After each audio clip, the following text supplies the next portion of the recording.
Have you ever wondered what truly matters when you reach your later years? When I moved into a nursing home at 81, I thought I knew what to expect. But after a year of living there, I realized that aging is full of surprises. Some good, some difficult, and some that completely change the way I see life. In this video, I will share 7 things I learned after a year in a nursing home, lessons that could help you, or someone you love, navigate aging with wisdom and grace. Some of these insights might confirm what you already suspect, while others might challenge the way you think about getting older. Either way, by the end of this video, you will walk away with a deeper understanding of what it really means to age well, and maybe even see your future in a whole new light. Stay with me until the end, because the last lesson is the one that made the biggest impact on me, and it might change the way you approach your own aging journey forever. And if you haven't subscribed yet, I recommend you do so now and turn on the bell, so you do not miss any of our upcoming videos on aging, wisdom, and living well. Now let's get started. Number 1. Loneliness is a choice, not a sentence. When I first moved into the nursing home, I expected to feel lonely. I had lost my spouse years ago. My children were busy with their own lives, and most of my old friends had either passed away or moved far away. I assumed loneliness was just part of getting older, something I would have to accept. But after a year of living here, I have learned something that changed my perspective completely. Loneliness is not a condition, it is a choice. I have seen 2 types of people in this place. There are those who sit in their rooms all day, waiting for someone to visit, convinced that no one cares about them. And then there are those who walk down the hall, smile at others, start conversations, and make an effort to be part of something. The difference between these 2 groups is not their circumstances. It is their mindset. One woman I met, Margaret, taught me this lesson. She had no family nearby, no visitors.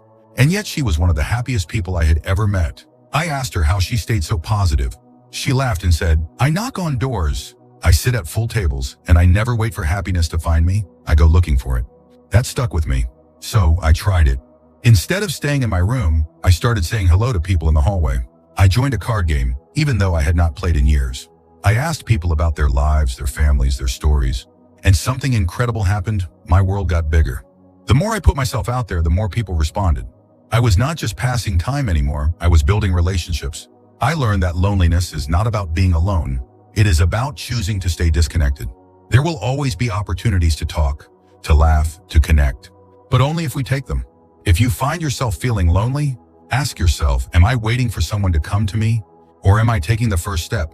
Because the truth is, the people who wait often stay lonely, but the ones who reach out, they find companionship, purpose, and even joy. Number 2, independence fades faster if you let it.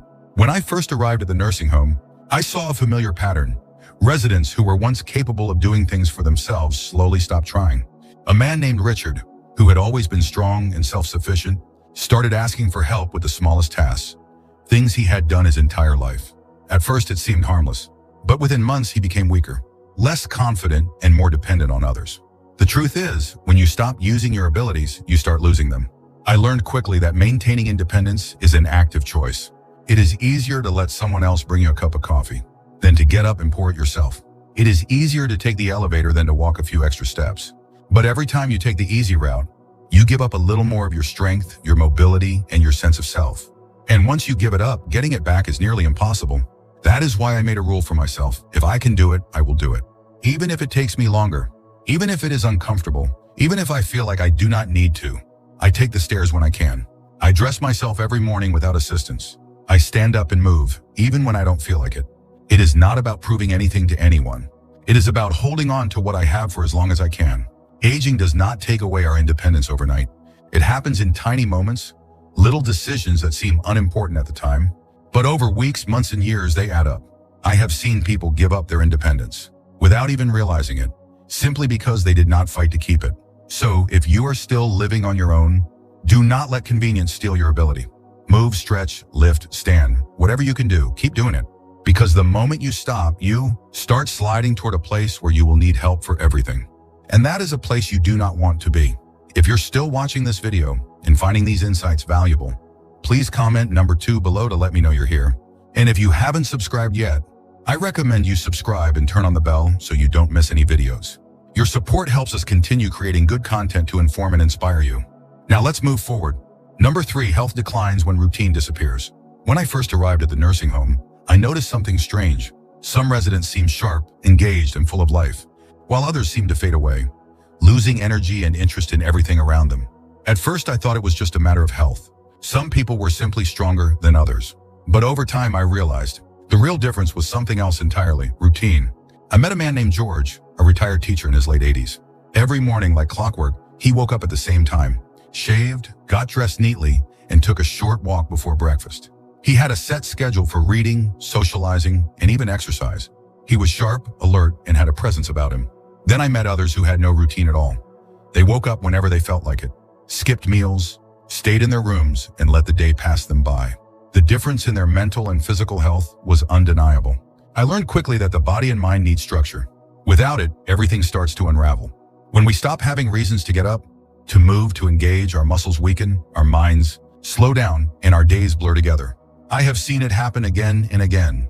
People who once thrived start to decline simply because they no longer have a reason to stay active. So I made a rule for myself: every day must have a plan.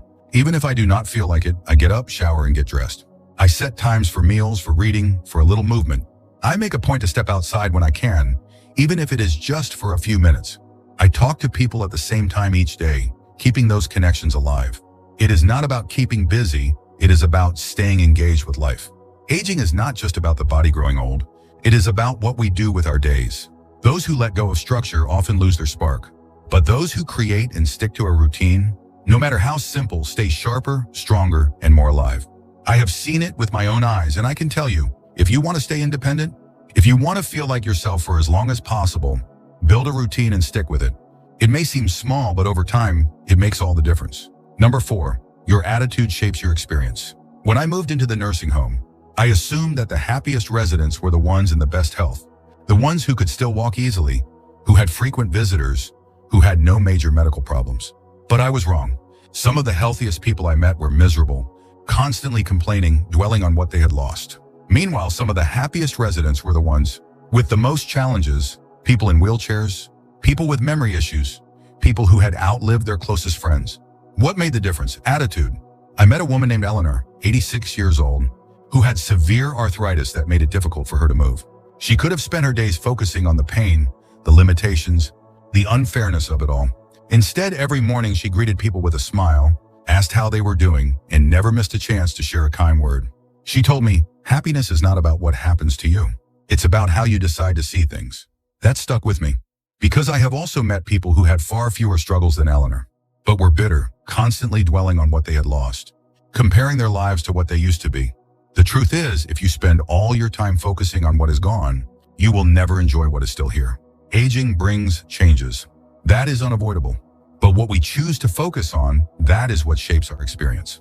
Every single day I remind myself I can either focus on what I miss, or I can focus on what I still have. I can either complain about what is hard, or I can be grateful for what is still possible.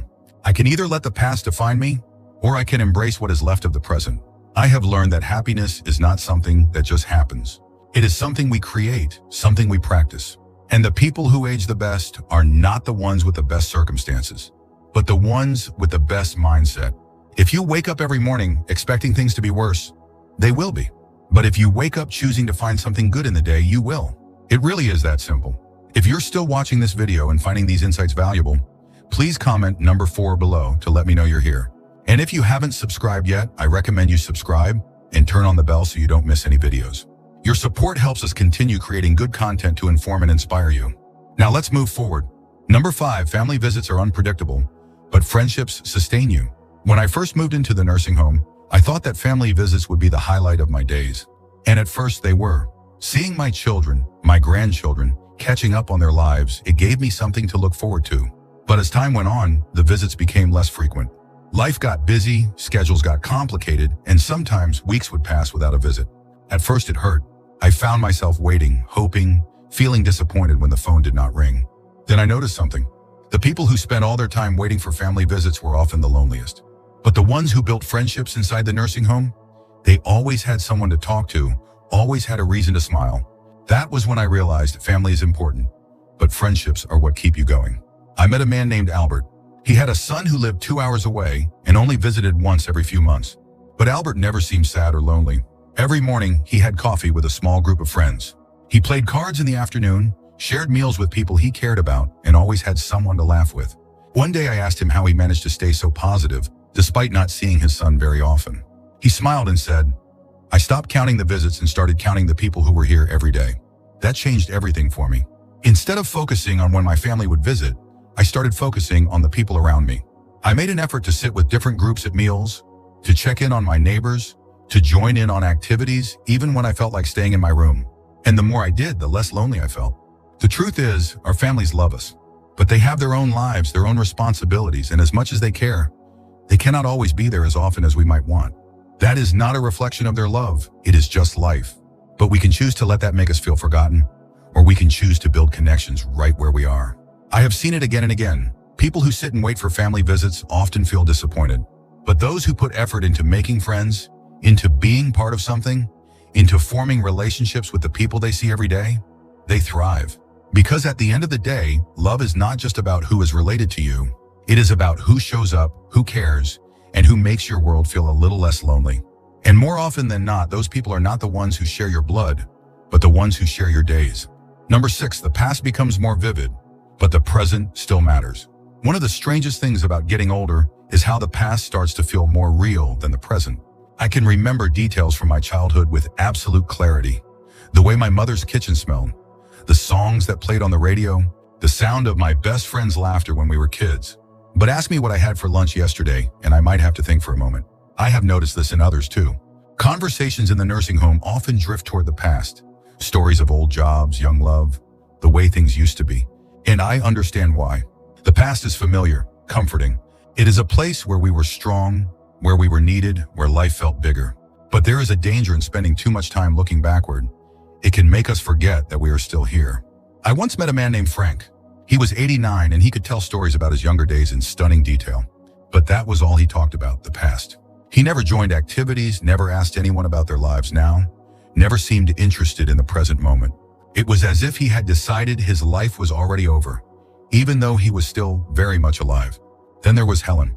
She was 84 and also loved reminiscing about her past, but she never let it stop her from living in the now. She was always curious, always trying new things.